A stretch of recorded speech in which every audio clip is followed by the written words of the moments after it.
Once Upon a Time, that was the perfect summary of the movie called The Warriors. Now there's a even better and more detailed musical approximation of it. We're going to talk about both of these things today. The Warriors is making a documentary film directed by Vulture starring mostly a cast of not very well-known young people, some of whom went on to be reasonably well-known and a lot of whom didn't. It was, at the time, I think, regarded as kind of, a potential cult film, which is pretty much what it turned into. But other people are here to explain that better than I just did. And then a little bit later, we're going to talk about this new project in which Lin-Manuel Miranda has collaborated with a playwright to create a concept album based on this movie, The Warriors. And having listened to it a few times and having thought a little bit about the history of concept albums going to the Broadway stage, think Jesus Christ Superstar, think Evita, think You're a Good Man, Charlie Brown, think for that matter, the Hamilton mixtape concept, the initial one for Hadestown. I kind of think you might be seeing the Warriors on stage at some point. But let's talk about the movie first. To do that, we're with Walter Chaw, writer, editor, and instructor, and the author of the book A Walter Hill Film. Also with us, regular guest on the nose, Bill Yousman, professor of media studies at Sacred Heart University. And Bill, I think I'm going to have you start off giving our listeners a relatively spoiler-free approximation of what this movie is about. This is a movie that you saw as a young person, and we'll get to that. But what was the movie that you saw? So the movie that I saw opens in Coney Island. It's very mysterious. It's very dark. It's very eerie. The light is very odd. It's almost kind of surreal.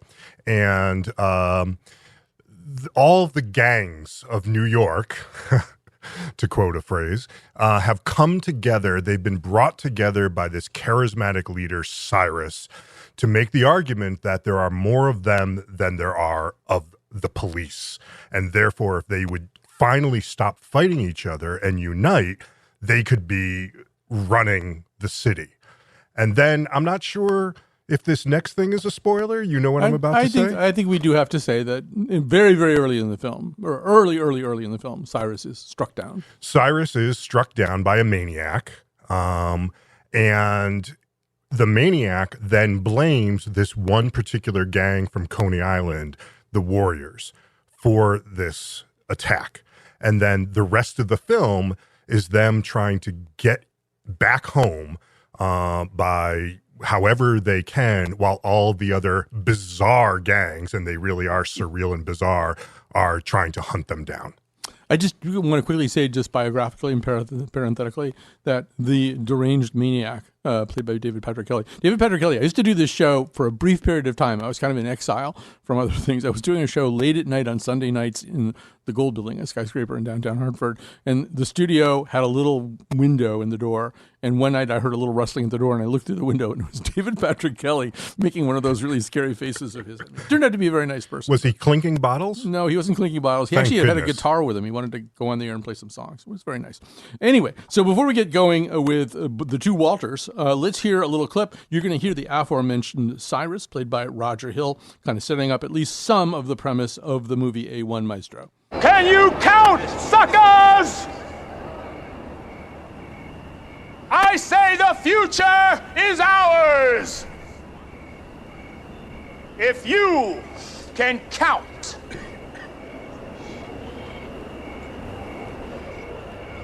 You're standing right now with 9 delegates from 100 gangs. And there's over 100 more. That's 20,000 hardcore members. 40,000 counting affiliates. And 20,000 more not organized, but ready to fight. 60,000 soldiers. Now, there ain't but 20,000 police in the whole town. Can you dig it? Can you dig it? Can you dig it?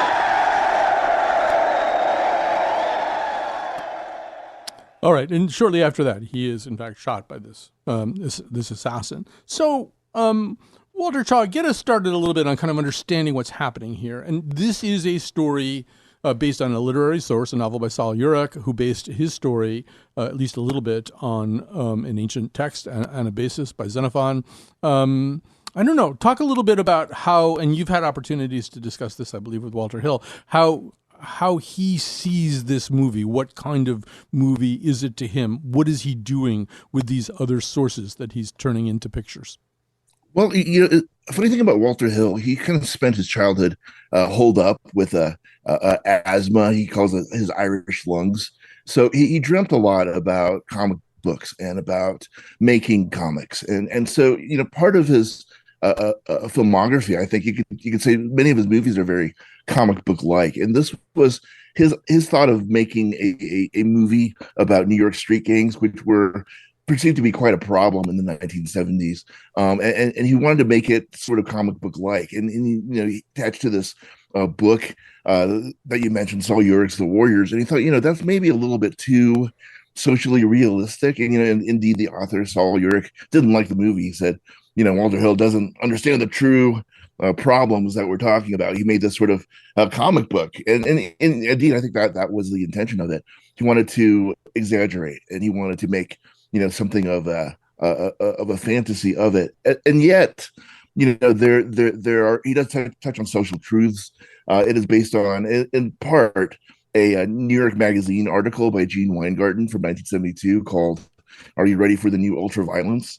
where he talks about at least 70 separate street gangs in the Bronx alone, with names like the Amboy Dukes and the Majestic Warlocks. And when they went to shoot this film on location, they had to pay off the heads of the gangs that were in charge of certain places. And in fact, on the Coney Island set, they had to take off their colors, their warriors vests, because the gang there said, yeah, you can shoot here, but you can't wear your vest because that would show weakness on our part. So it was a really kind of fraught shoot, and they were harassed, that they were urinated upon as they ran underneath some bridges, and it was just it was a bonding experience for all the young actors in the cast, as you can imagine. And by the end of it, I think they really felt like a gang. They really felt like the Warriors, escaping all the way back across the city to Coney Island. So, Bill, what I remember from that time, and I think about 8 years older than you, but less brave, was that. The promo was everywhere. I mean, the trailer, I must have been seeing a lot of movies at the time. You'd see that trailer. And the trailer was really kind of eerie and unsettling. And especially the guys in the Yankees uniforms with the Kiss-style makeup. And I just thought, I don't want to see this movie. It looks really creepy. And I wasn't feeling particularly brave at that moment. You, as a younger person, decided, not as young as Lin-Manuel Miranda, who apparently watched the movie when he was 4. But you, as a younger person, decided to have this experience. Talk a little bit about that. Like, what was going on and how did you handle it? So it's 1979. I'm a nerdy Jewish kid going to Hartford Public High School, which was predominantly Black and Latino, and filled with all of the racial anxieties and animus of the late 1970s, early 1980s. There were gangs in my school. And this film, like the minute I knew what it was about, it just grabbed me, because our heroes, this gang, the Warriors, they're multicultural, multiracial, which was a utopian proposition compared to what I was seeing in my life, where our school was extremely segregated by ethnicity and race. They were athletic, they were good looking, they were cool, they were street smart, they were good with women, they were everything that I was not and that I wanted to be. They had a community, and it was just very exciting for me. I've heard you talk about, a piece of media that you feel like is speaking directly to you. I think you just talked about that in a show earlier this week or last week. And that's how I felt about this movie. And it just hit me, and it just grabbed me, and I daydreamed about it, and I wanted to be Look, this is kind of embarrassing now, but I wanted to be one of the warriors.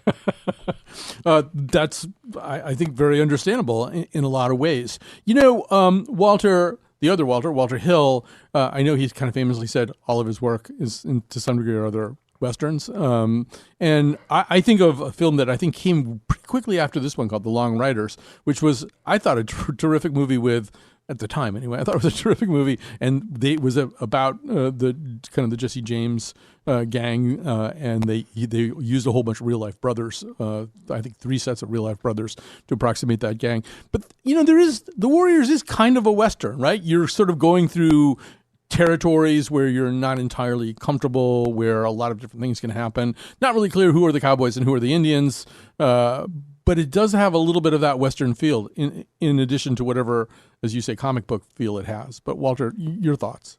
Yeah, I mean, it really does, and to the extent that Westerns are also based on maybe the same kind of sources, these Greek myths, the ideas of retribution, the ideas of a leader being felled and other leaders trying to fill in that void, and I've got to say it's particularly attractive. This movie is, I think, to young men. I mean, it attracts this idea of brotherhood, this idea of making families. I don't know if you guys remember, but it was actually pulled from release fairly quickly because there was violence in the movie theaters as it was playing, and it became kind of a hot potato for studio.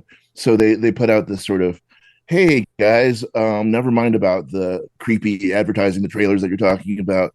Never mind about that. Just chill out. And then people didn't really chill out. There was fights and murders that were associated with the film fairly or unfairly, and they pulled it pretty quickly. So this movie that was on its way, I think, to being Walter Hill's breakout, blockbuster movie, his third time out, it got delayed for him. He didn't really experience that until 48 hours a few years later. But yeah, for right now, this movie is a powder keg. People are going nuts while they're watching it, and a lot of it, I think, is because they did see themselves for the first time. Maybe they're really identified in a sort of easy rider kind of way, a generational kind of way. That now the movies are reflecting who we are and what our troubles are, and it is reflecting our multicultural reality. I think Walter Hill initially wanted it to be an all-black gang, but the studio balked at that. He said, well, okay, we're going to do the next best thing. We're going to make it completely integrated, including, I think, a coded homosexual character, which Hill also does for Southern Comfort in a couple movies' time. Yeah, I mean, I think that character is only thinly coded as gay.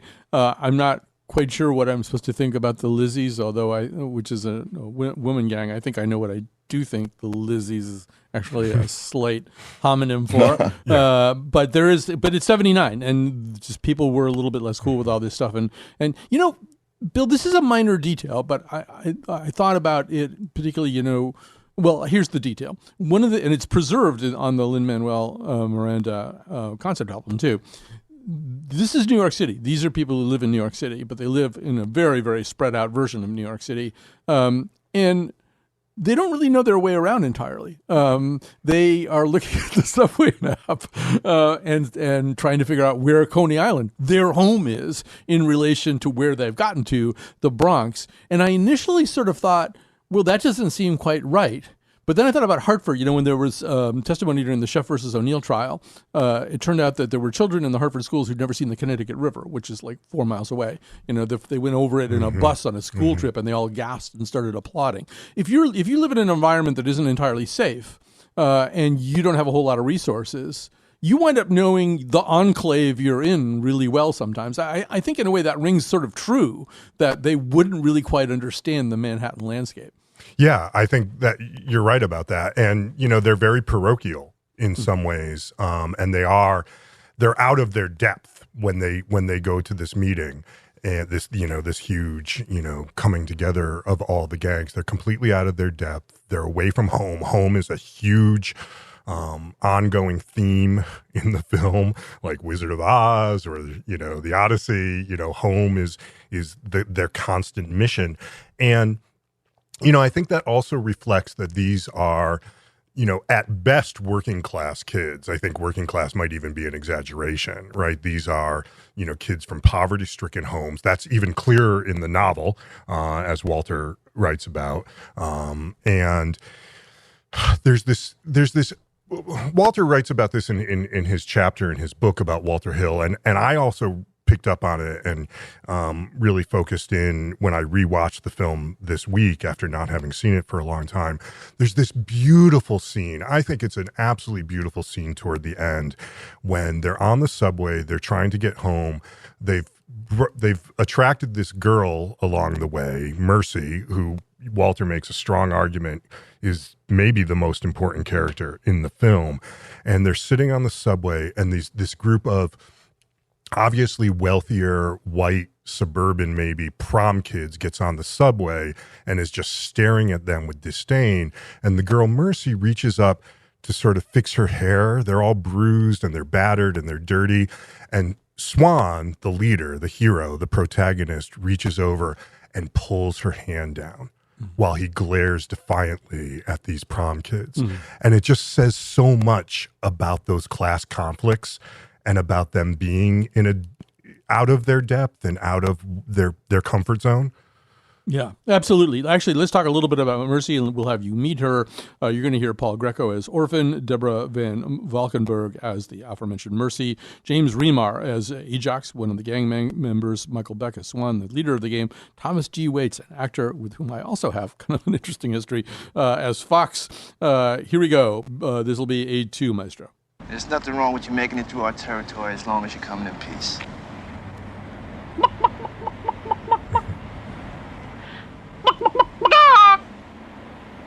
Cut it, Mercy.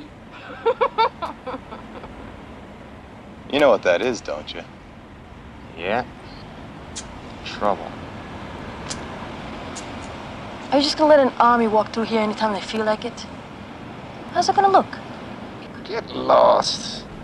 Well, pretty soon every gang's just gonna boogie right in. Soldier right through. I'll tell you. What a man you are.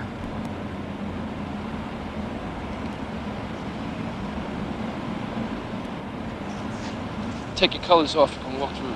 We don't do that. It's just our mark. It don't mean we're at war. You go as civilians, okay? You go as soldiers, I gotta come down on you. Now take off your colors. You. So this is a scene where they're fairly early scene. They're going through a neighborhood that is run by a gang called the Orphans, who seem like they don't really have a lot of game, but maybe they do. But Walter, tell us a little bit about Mercy and the importance you see in her. Well, I think it's compelling that she begins the film as an orphan, and she ends it as a warrior, and that there's this entire journey for her in which she begins as kind of this foil. She's mocking their tribalism and their masculinity, even, and she's just trying to get a rise out of them, just to see where she goes. She's very assertive about her desires. She's the one that begs for a kiss. She's the one that begs for a better kiss after the first kiss. She's her own person, and her arc. She's the only person that really, I think, develops as a character throughout the course of the film. I love this film. That's not a criticism. Everybody is already everybody. Swan gets to be the leader. That's the only difference. But Mercy, there's something about her that I keyed in on, and that scene you talk about, right, on the subway, just breaks my heart. And the dissolve that Hill does at that moment between her and then the sun rising, indicating that they've come home. And also Mercy's the sun for them in a way, that she's hope in this world of development, of moving forward, and of finding themselves.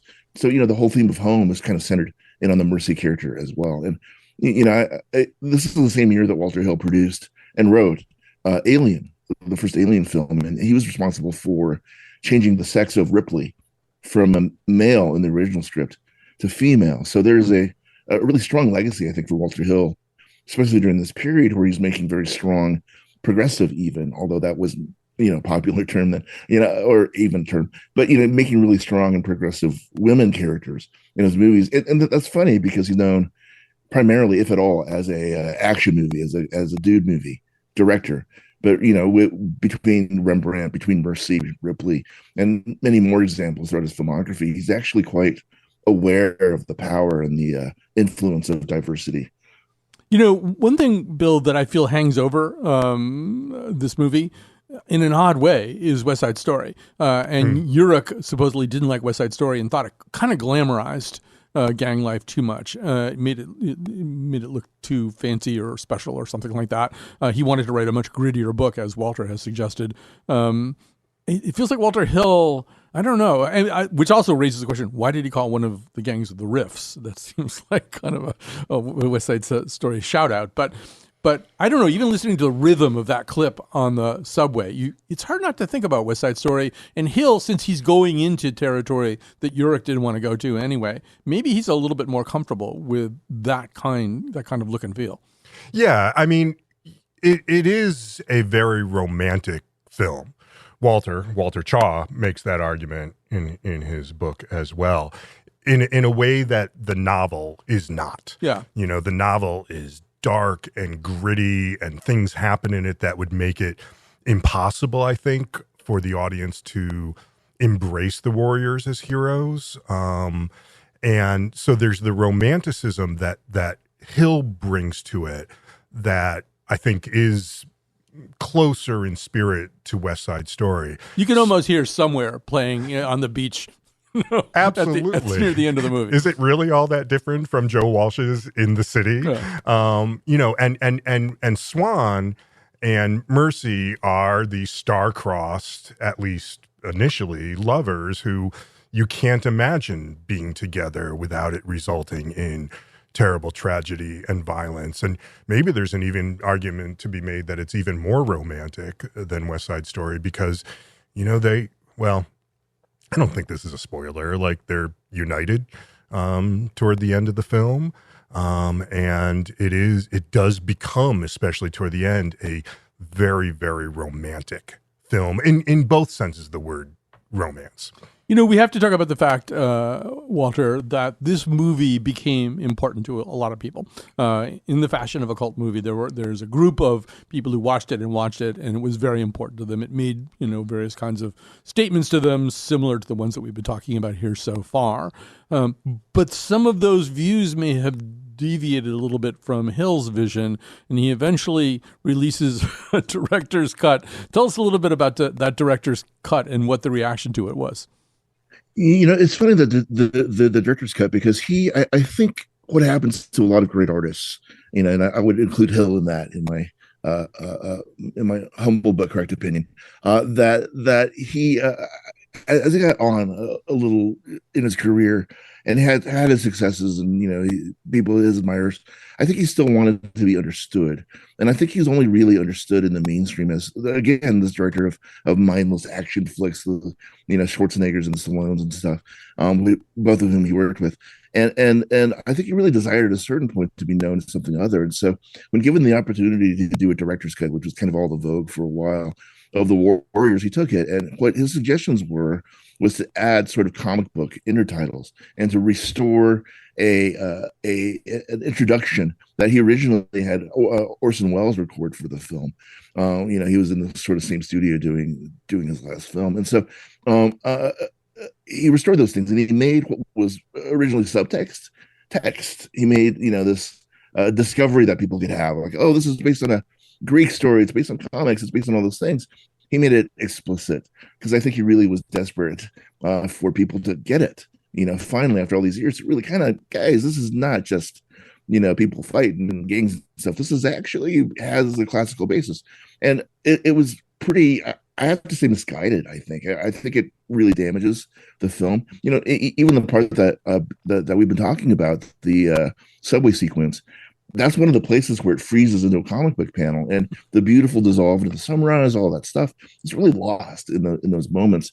Recently, you know, I've asked him, and he said, you know, the theatrical cut is in fact his preferred cut. So even he has, you know, had these second thoughts, but, you know, in a moment when you're given a chance to revisit, I think it's hard for directors to resist, but more often than not, I find the theatricals to have some of that juice, you know, that might be missing in a director's cut. Often the edits that you make are the right ones. And for the Warriors, you know, you can always find very different examples. But for the Warriors especially, the theatrical cut has been the sort of the holy grail for a long time. It hasn't been available on home video for a really long time, and just recently we've been able to see it again in a beautiful print. And so, yeah, it's a controversial thing for sure.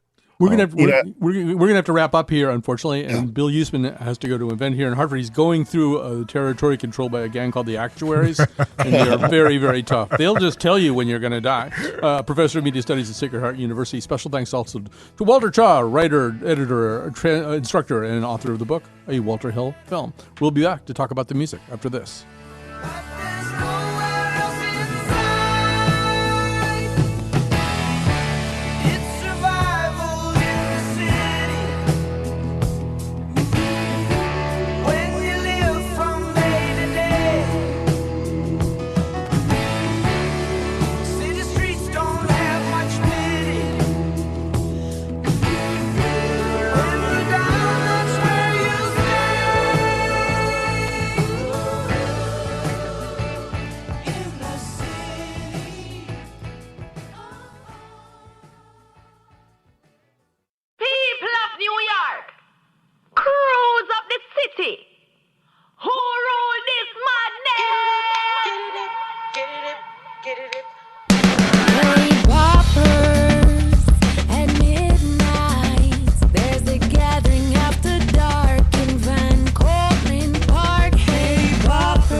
Something of a shift from Joe Walsh, wouldn't you say?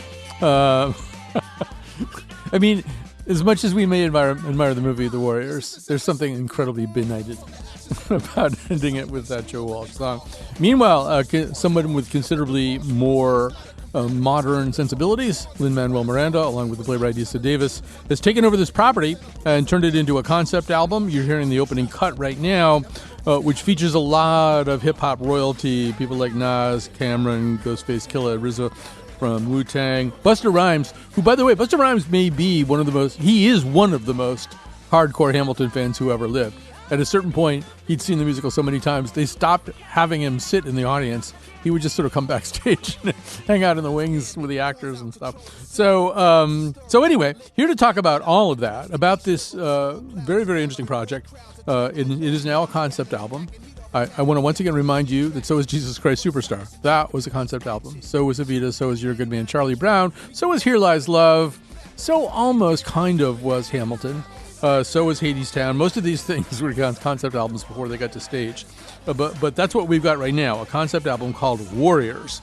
And here to talk about all of that are Craig Jenkins, critic for Vulture and New York Magazine, who writes about music and television and comedy and video games, and Sam Hadelman, who works in the music public relations business, no stranger to listeners to this show, and the host of the Sam Hadelman Show at Radio Free Brooklyn. First of all, welcome to both of you. Second of all, Craig Jenkins, give us kind of a sense of what this is. I mean, it's hard to describe in 100 words, but do your best to kind of give people a thumbnail sense of what this project is.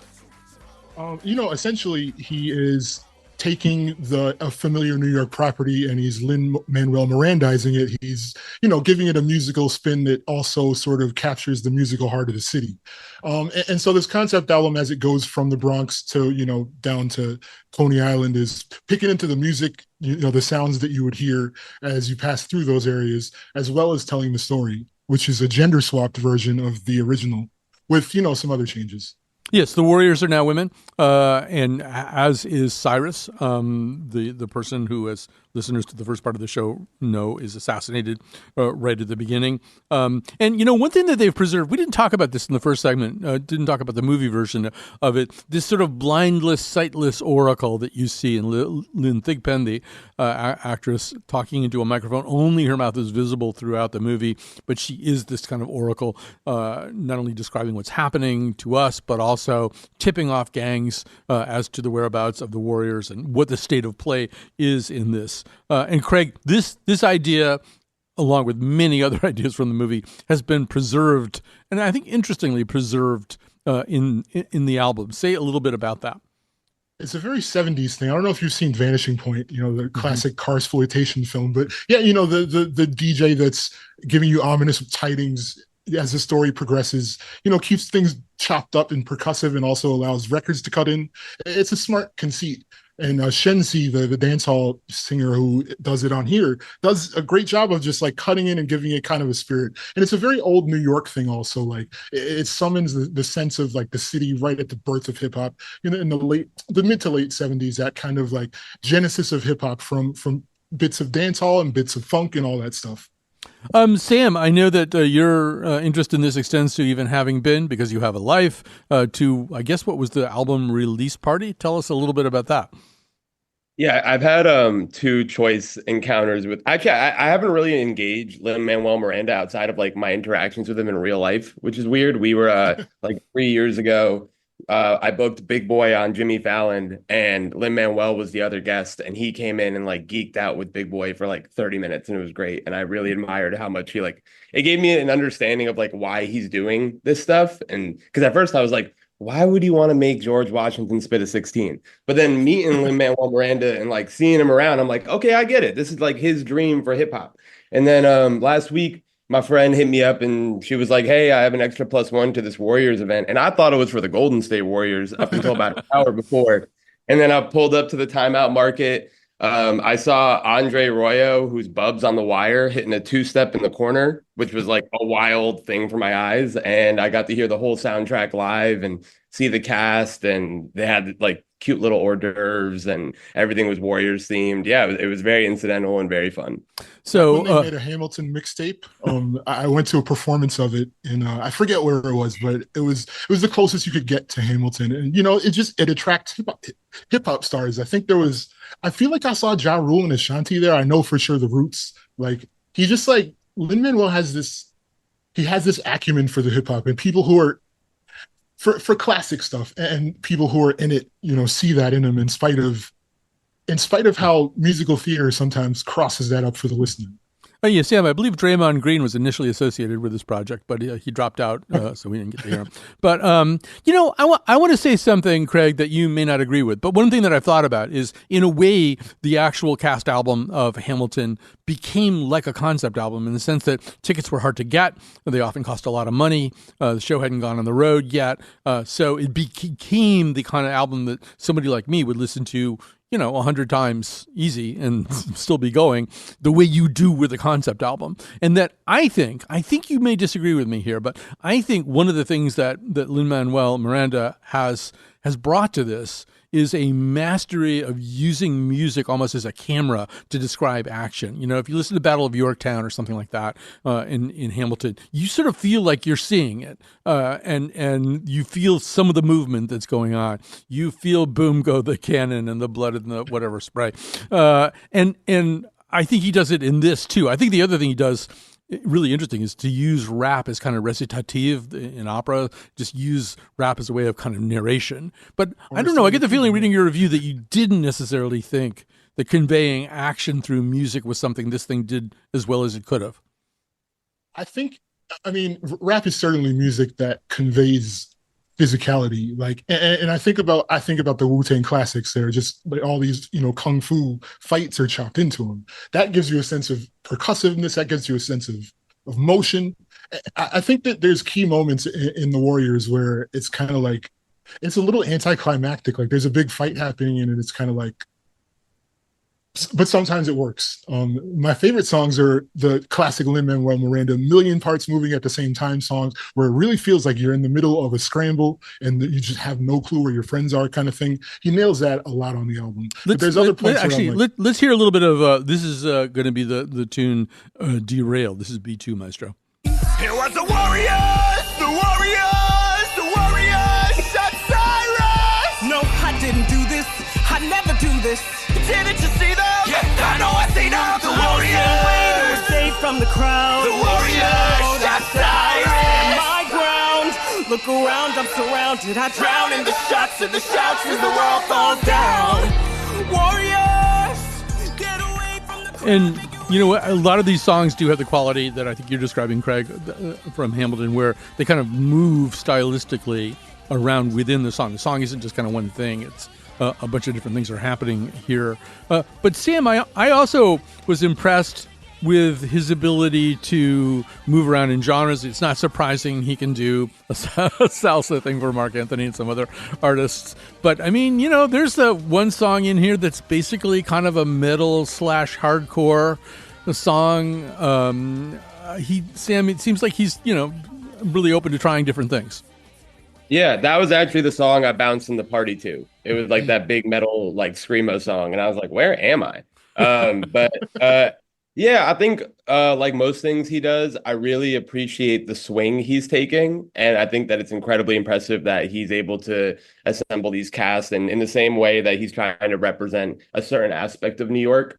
I think it's cool that he takes the city's identity and tries to put that into a musical DNA. That's something damn near impossible. You know, you could do like one part of it, the Bronx, Coney Island, Queens, but the fact that he did something over 80 minutes where he tries to tackle all of New York, although I do think some of the efforts were a little futile. And I don't know, I think that the main draw that I took from it, maybe this is a personalized thing as a listener, is that like, it would have been cool to see him engage in modern New York. I'd say, and Craig, you can agree or not, I think that like for the first time in the last decade, New York has its own unique quintessential sound going on right now. I think the issue with Warriors is a cell phone solves the problem. they're lost in the city in the middle of the night. The book posits that this happens on 4th of July, so they're in the middle of the revelers. They're lost on 4th of July, and they can't get from one end of the city to the next. And this is presumptively because it's a time where you didn't get past the end of your block. But there's like a way to engage with a more modern, I think, New York's. And he tries to a bunch, I'll say. But I feel like the stuff that it does well shows me where else it's hamstrung, like where it's kind of like trying to really be balanced at the cost of getting really in deep into like social striations. That's what I found. But you were talking about modern New York rap, though. Yeah, like just like this, I kept thinking to myself, like, man, this would have been so cool in 2012. Like the entire concept, the ethos behind it, the collaborators. Like if I saw Nas, Cameron, Ghostface Killah in 2012, I would have gone crazy. In 2024. I don't think it's that bold swing. Yeah, it needed to have like 6 rappers under 25, like young women from the city, new, not to shade like anyone who's on there rapping, because there's actually some bars that I really kind of like on there.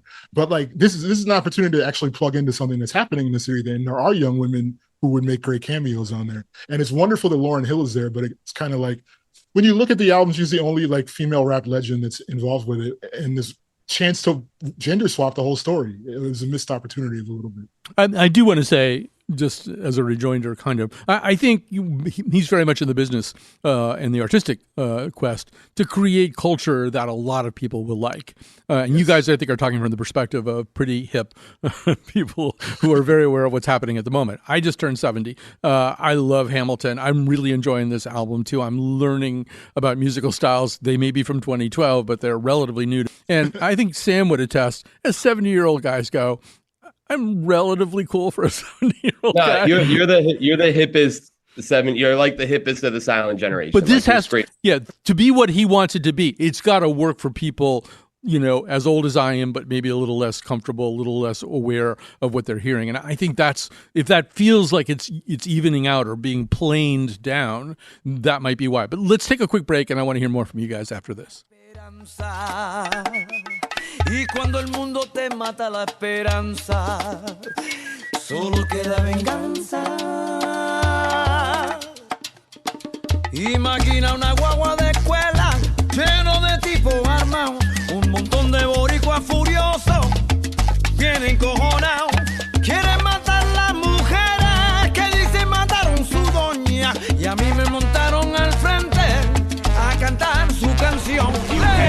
Bronx alive. Only the strong survive.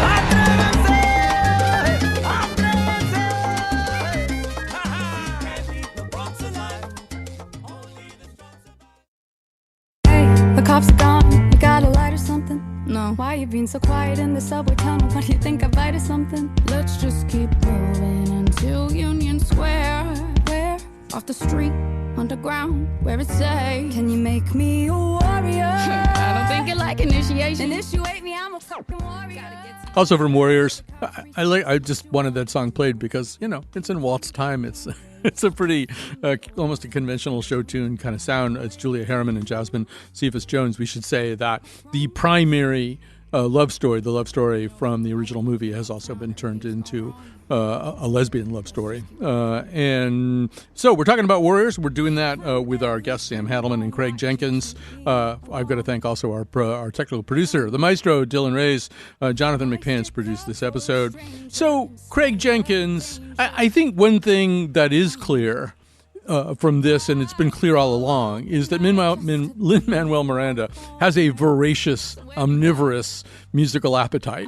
I read somewhere that even prog rock and Genesis may have informed some of his thinking about this album. This is a guy who knows the Broadway canon back and forth and is very, very reverent towards, as you say, classic hip-hop. Maybe say a little bit about that, about just how much he's digested and maybe whether he digested it a little bit too much. To briefly come back to the song that's playing, I don't know if you know, but Cephas Jones played a Schuyler sister, and Harriman played a different Schuyler sister on a tour of Hamilton. So technically, that relationship is a Hamilton ship. No, so like, so I appreciated that Lin-Manuel mentioned Genesis as the land lies down on Broadway when he was talking about these enveloping stories of cities and the process of making a concept album, because his tastes definitely wander. And something that I appreciate about him, that I respect, that I told someone last night, is that he's willing to be a bridge between two things that aren't necessarily that close together at the cost of annoying people on both sides. So, you know, the musical theater crowd gets to their toes deeper into hip hop than they might normally have, you know, because that stuff's Hamilton does so well because people haven't really done it so granularly in that field. But then on the other side, you have hip hop heads who maybe the odd, you know, Nas collab, the Lauryn Hill name on this ropes them into something, and they get more interested in digging further down. So like, I see what he's getting at always. Yeah, respect it. Yeah, and Sam, I know this is sort of a big kind of existential question for you too. Whether in fact it's working the way Craig's describing, or whether each side is likely to be left unsatisfied. They'll never be satisfied. I'm sorry, I'm starting to lapse into Hamilton songs. But Sam, talk a lot about how you see that dichotomy, the musical theater people and the hip hop people. Yeah, that's what I was thinking about too. I was like, who is this for? Was this to like, if the point of this was to extend the hands of the musical theater, you know, library card holding crew into hip hop, I'm not sure that swing was fully thought out. I mean, I think it's like something that's like safe and palatable, but like good. It's almost like when I met Lin-Manuel Miranda the first time, the first thing I told him was like, hey, my mom loves you. Like, I think it's like understanding that like this stuff isn't for me. It's not for a listener like me. Like I haven't been to a musical since my high school put one on. You know what I mean? Like, so I understand what he's doing. I think it's really admirable to try to create this big tent. But I'm not, it's kind of like a master of none type of thing where it's like, if you keep trying to like do all this stuff, are you really nailing any of it? I think the concept was fantastic and a very broad stroke, and I admire his efforts. But like for a listener like me, I'm not sure that I was too tantalized. I grew up a band geek and a New York hip hop head, so like I get it, and I feel like the genres that you cruise through, and like down to the K-pop section, like in Lower Manhattan, are like real, like geographically accurate, and that like that's the center of the spirit of this thing that's done well. But like, it's like you said, you know, you can't, you know, make a show tune out of a story beloved in hip hop culture without, you know, ruffling some feathers. And I wouldn't want it. Honestly, like if he's going to do this, like I'd rather see him like work with Nas, Ghostface, RZA. Like, I think it's cool that they're at that point in their career where it's like something that is made for dads. Like that's a cool moment in music history that like now these are dad rappers. Here's my vibe. The Walter Hill film is itself a distortion of the story in a way. He wanted something science fiction, and he wanted something, like dystopian, and New York was his set piece, and there are train stations that aren't where they are in the city in the film.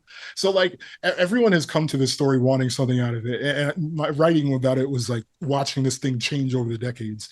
And like I don't know how you would do it without concessions in this era, unless it was just like the bloodiest film. It would have to be like filthy to really be accurate. Yeah. Terrifier 4 Warriors. But yeah, I just want to say this, and I don't know, we get probably opening up a can of worms that we won't have time to get to, but from my perspective, and I'm somebody who really spent quite a bit of time on musical theater, there are kind of two thunderbolts in the history of musical theater. One of them is West Side Story.